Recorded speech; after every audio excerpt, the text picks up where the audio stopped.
What's up guys, this is Darkbblue, a gamer who loves Souls-like games, looter games, and every game that involves build making.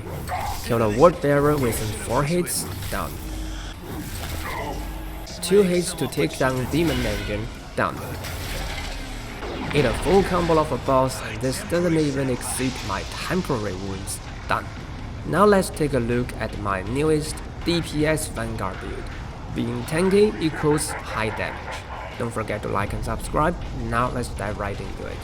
So at the first look, Vanguard is designed to be tanky and the Arch Militant is a choice if you want more damage. However, I want to roleplay a Nurgle Warlord, so my rogue trader should be tankier. So here's my result, a DPS Vanguard. How could a Vanguard possibly deal high damage? This comes from 2 sources, temporary wounds and toughness. Temporary wounds are the most important way to get damage bonus for a Vanguard. The special trait of Vanguard allows you to stack temporary wounds, which is the root of everything. After you have massive temporary wounds, there will be 2 means to convert them to damage. One is Mail Shroud, a cape you can get in Foulstone as early as in the start of Act 2. And the other is a Vanguard talent, Beacon of Might, that converts temporary wounds to strength.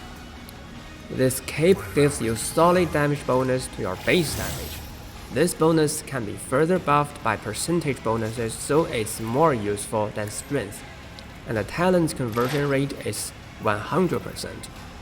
As a comparison, an exemplar talent only converts 20% of your max wounds to strength. I can see that Shroud and Beacon of Might are what enable a Vanguard to deal tons of damage. From now on, we only need to consider how to get more temporary wounds. Warrior ability Endure, buffs from teammates. Choose Biomancer origin and pick the talent that converts overhealing to temporary wounds and then learn some healing ability. Well, that's what we expect from leveling up. But don't forget gears. Shroud itself gives you massive temporary wounds with each melee hit, especially when you have revealed the light from Cassia. An amulet from Explorators gives you temporary wounds each time you get momentum, which is basically with every kill. And a ring called Emperor Receiver will give you temporary wounds each time a team member casts buff on the character. Now let's move on to the second source of damage, toughness. Mainly we rely on 2 talents. One is Contempt of Warrior. After taking hit, deal toughness bonus more damage the next time you hit back. And counterattack stance of Vanguard, an enhancement to defensive strength. Well, although temporary wounds can be stacked without any interactions with enemies, these 2 toughness talents cannot be triggered on your own. You have to get enemies attack you to get them work. So this requires some tricks, which will be our next topic. So as we all know, Rogue Trader is all about killing everyone before they even start their turns. In this case, how can we possibly get enemies hate us so that we can trigger the 2 toughness talents? In fact, there are some ways to trigger enemies' attack out of their turns. The first one is get into an enemy's melee range and leave to trigger an attack of opportunity. Then you can use ability Reckless Attack of Warrior to trigger a counterattack. And finally, some enemies can counterattack originally. So can this serve our purpose? Bad news is, well, none of them can be counterattacked back. And good news is, yes, they can possibly trigger Contempt. Another bad news, you have to be hit to trigger Contempt, which means dodge and parry don't count. You have to see the damage value pop up on your head. So this works similarly to Unyielding Beacon. All in all, I want to say that toughness bonus is in fact very hard to trigger in the current balanced environment, so you don't need to pay much attention to it. But if you want to do some customization to difficulty, making enemies hardier yet deal less damage, toughness bonus might be more helpful. With that being said, let's turn to detailed leveling up routine. As at character creation, choose Biomancer and Death World. My final weapon should be a Mars Thunder Hammer from Explorators and a single-handed axe or hammer with higher damage. For armor, I want to use the heavy armor from Explorators.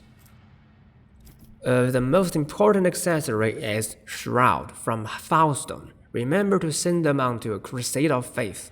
Then the Momentum to Temporary Wounds Ring, Emperor Receiver, and some other gears. You can also consider some gears for skill check even.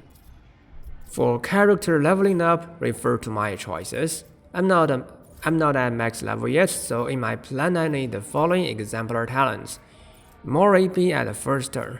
More MP converted from toughness. This is very important for melee builds. More max wounds and max wound converted strength and some generic damage bonus stack.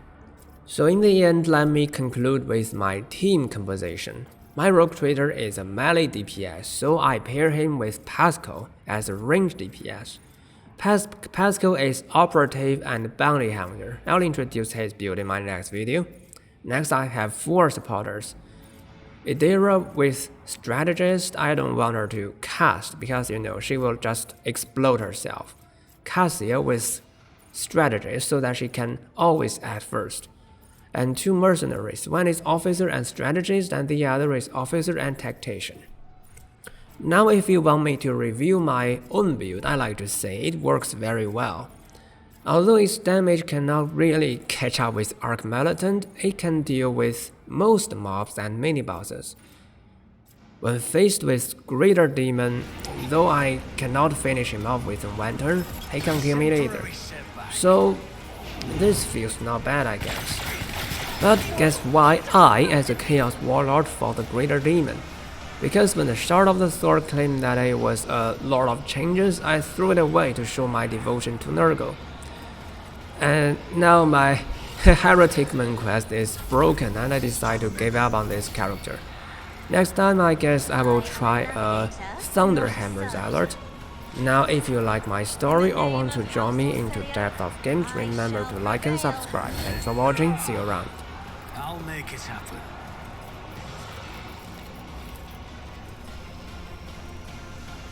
Who if not me? Momentum.